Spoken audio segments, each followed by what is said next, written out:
There was a time in our history where Black people could not read or write. It was illegal, let alone be a published author and college professor.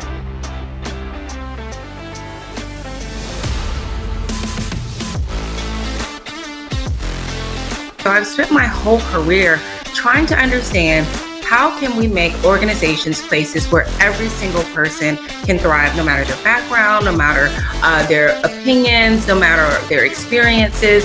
Everyone should have that opportunity because we spend so much of our lives at work. I do wonder what it will take to reconsider our relationship with work.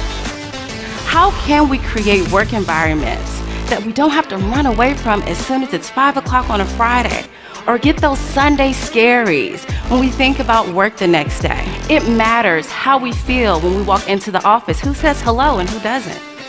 It matters whether or not we feel like our leaders are living their values or not. It matters if we feel like we get a fair shake for opportunities at work.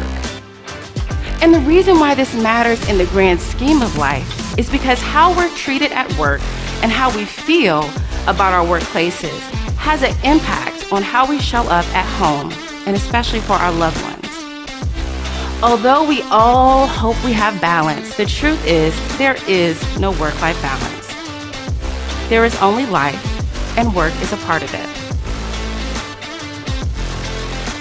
I work with companies on their diversity, equity, and inclusion strategies, and I help them think holistically about their employee experiences.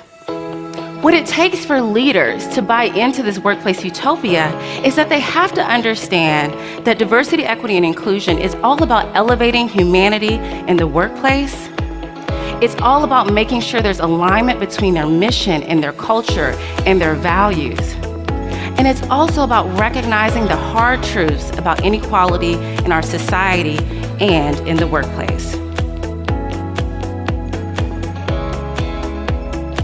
Once we started to have those conversations about what is the DEI journey, what does it look like, what does the possible trajectory look like for your organization, then we could have those higher level conversations of what does progress really look like, what are the metrics, what are the programs that are helpful, and what do we do beyond program.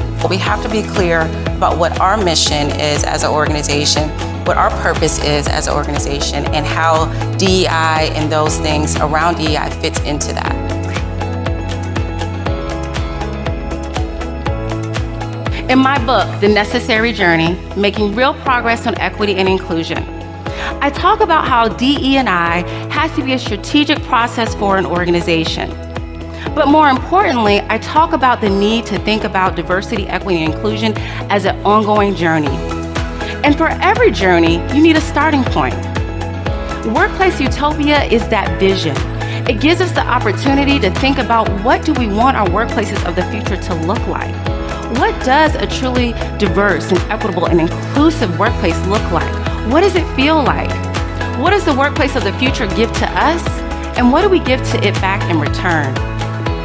I truly believe that you have to follow your own mission and purpose.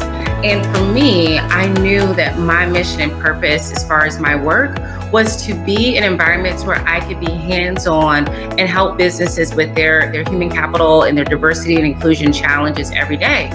Challenging the norms of what is and dreaming bigger.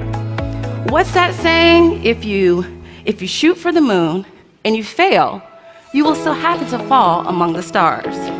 And for me, I have always had to shoot for the moon, let alone fly across the world to Italy to deliver a speech. That is my wildest dream.